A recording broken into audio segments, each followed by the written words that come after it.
Welcome, Husker Nation, to Armchair Quarterback Sunday. And for a while there, I thought I was going to have to sit here and eat some crow, especially after my prediction last Thursday. Now, thank goodness I don't have to do that. But in all honesty, Illinois controlled the first 2.5 quarters of this football game and really outplayed Nebraska. The defensive line for the Illini, which has 3 guys that will play on Sundays, really controlled the line of scrimmage for the first 2.5 quarters of the game. I'm sitting there watching the game and had a feeling in my gut, like I did a lot of times last year, like we're in a close game with a team we shouldn't be in a close game with. Are we somehow going to find a way to lose this game like we did so often a year ago? We had turnovers reap up their ugly head again today. Literally took points off the board inside the red zone. We had penalties that creeped up as well, especially in inopportune times. Tommy Armstrong had some decent stats, but just saw some good Tommy, bad Tommy. But let's be honest, that's who Tommy Armstrong is, and we know that. I just feel like the Huskers this year have tended to play down to their level of competition at times.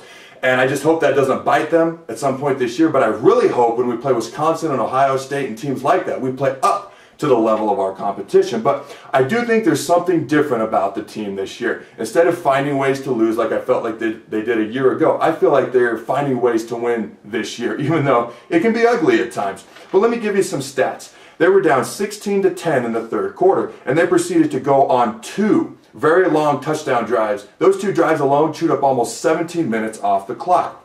But to me, the turning point in the football game was in that first touchdown drive, 4th and 1, inside Illinois' 5-yard line, and Mike Riley goes for it instead of doing what conventional wisdom says, which is kick a field goal. Much like a week ago when he went for it on 4th and short on our own 30-yard line early in the game against Northwestern. Bold moves by Mike Riley, and we converted both times. So far, those have paid dividends. But this is really a story of the first 2.5 quarters, which Illinois controlled, and the last 1.25, which belonged to Nebraska. And in the last 1.25, Nebraska had 3 unanswered touchdowns. Terrell Newby had 16 carries for 113 yards in the 4th quarter alone. And in the 4th quarter alone, Nebraska had 151 total yards to Illinois' total of 19.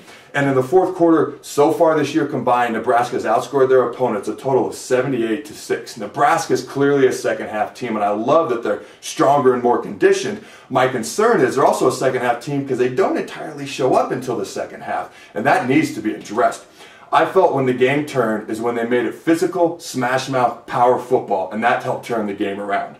Now, I want to wish Jordan Westerkamp, Cethan Carter, Divino Zigbo, everyone else who got hurt a speedy recovery. This bye week could not have come at a better time. Be sure to tune in tomorrow to Black Shirt Monday, and until then, go Big Red, and always remember to throw the bones.